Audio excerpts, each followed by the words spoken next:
राजकुमार कुशवाहा जी और मैं पूरे मन से यदि अनुमति हो तो सभी को एक ही बार में प्रणाम कर दूं। ममता सिंह मेरे सभी बुजुर्गजन और सामने बैठे हुए मेरे सभी बुजुर्गजन, युवा साथियों, माताओं, बहनों, आप लोगों को भी देर हो गई और हम भी देर से आए। आप काफी देर से बैठे हुए हैं। हमें माल्यार्पण में ही बड़ा मुश्किल लग रहा था कि कितनी जल्दी हो जिससे आप लोगों के बीच में आ सकूं, आपका आशीर्वाद ले सकूं। निश्चित तौर पर 5 साल में चुनाव आते हैं और चुनाव आते ही सभाएं भी होती हैं, कार्यक्रम भी होते हैं। ये क्यों होते हैं? आज हम रास्ते में सोच रहे थे कि आखिर चुनाव के समय ये इकट्ठा होते हैं, फिर भाषण होते हैं, फिर बातचीत होती है। इसका कारण एकदम दिमाग में आया। यह मेरे मन से, मेरे विचार से हमें एक चीज समझ में आती है कि अपने देश की जनता, भारतवर्ष की जनता बहुत सीधी है और भोली वाली है और उसको बहुत वर्षों तक चला गया है। कांग्रेस के द्वारा भी चला गया, विदेशी आक्रमणकारियों के द्वारा भी चला गया। तो आप लोगों को याद दिलाने के लिए कि भैया ये कांग्रेसी लोग, ये छलावा करने वाले लोग आप लोगों को बहुत दिनों से छला है, कृपा करके आप फिर इनके छलावे में ना आ जाएं। इसलिए सब जगह एकत्रित करके निवेदन किया जाता है कि इनसे सावधान रहने की जरूरत है। मैं आप लोगों को बताऊं, यहां पर जितने लोग बैठे हैं, वास्तविकता में अगर हनुमान जी जैसी ताकत याद दिलाई जाए, अगर इतने लोग ही क्षेत्र में निकल जाए, अरे जब भी दिखाने तो विधानसभा चुनाव का रिजल्ट कोई दुनिया की ताकत कमल के फूल को जिताने से नहीं रोक सकती।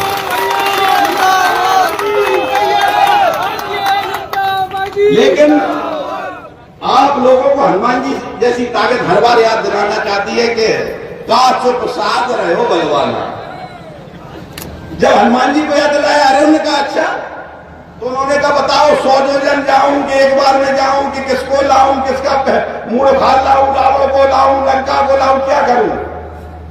ऐसे ही आप लोगों को याद दिलाने की जरूरत है। मैं संक्षेप में आप लोगों को बता देना चाहता हूं, जो आप लोग भी जानते हैं और इस क्षेत्र को भी बताने की जरूरत है।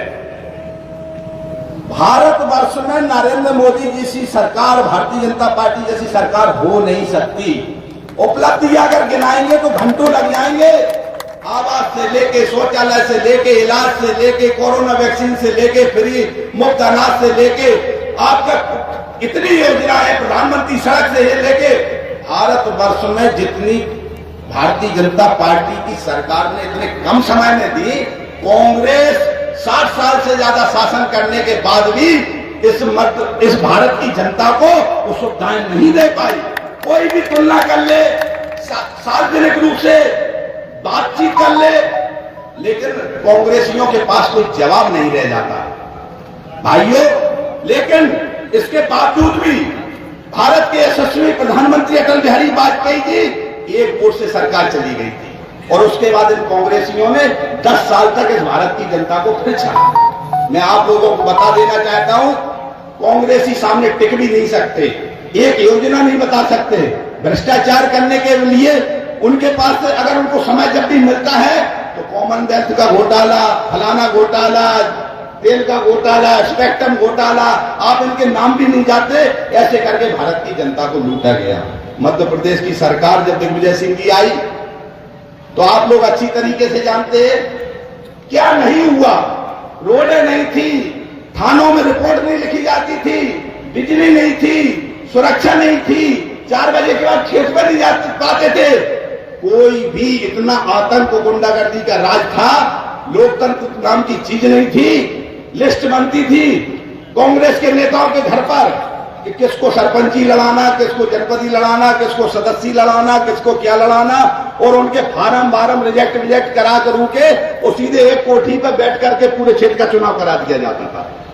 भाइयों, मध्य प्रदेश की सरकार में सुरक्षा से लेके, सड़क से लेके, बिजली से लेके, पानी से लेके हर तरीके की सुविधाएं इस क्षेत्र की जनता को, भारतवर्ष की जनता, मध्य प्रदेश की जनता को मिली। आप लोग भारत की सरकार भाजपा के बारे में आप किसी से भी बात कर सकते हैं, मध्य प्रदेश की सरकार के बारे में किसी से बात कर सकते हैं। योजनाएं तो आप भी जानते हैं, मैं आपको बताऊंगा तो उसमें घंटों लग जाएंगे। भाइयों, सबसे बड़ी समस्या इस बात की है कि इस क्षेत्र में कांग्रेस के विधायक को काफी समय 7 बार चुनाव जीत चुके हैं, और 7 बार चुनाव जीतने के बाद अकेला चुनाव ही नहीं जीता, कई चीजों पर, मार्केटिंग से लेके, सिंचाई से लेके, आपका नगर पालिका से लेके, जनपद से लेके, मंडी से लेके, हर चीज पर उन्होंने कैसे भी छल कपट करके किया हो, उनका कब्जा रहा। इसके बाद भी इस क्षेत्र को इतने लंबे कार्यकाल होने के बाद आप लोगों को विकास की बात की जाए, सुरक्षा की बात की जाए, या किसकी बात की जाए, किस क्षेत्र में बात की जाए, इस लाड़ क्षेत्र की जनता को हमेशा छला गया। हमेशा गुंडागर्दी का आतंक आलम ये था कि आप देखिए, मैं उन बातों पर कभी नहीं जाता जो कभी, जिनके उदाहरण भी देने में हमको ऐसे उदाहरण दें कि जिसका कोई समझ में ही नहीं आए। इस लाड़ क्षेत्र में इतना आतंक, गुंडागर्दी का आलम रहा है कि ऐसा शायद ही कोई व्यक्ति हो जिस व्यक्ति पर झूठे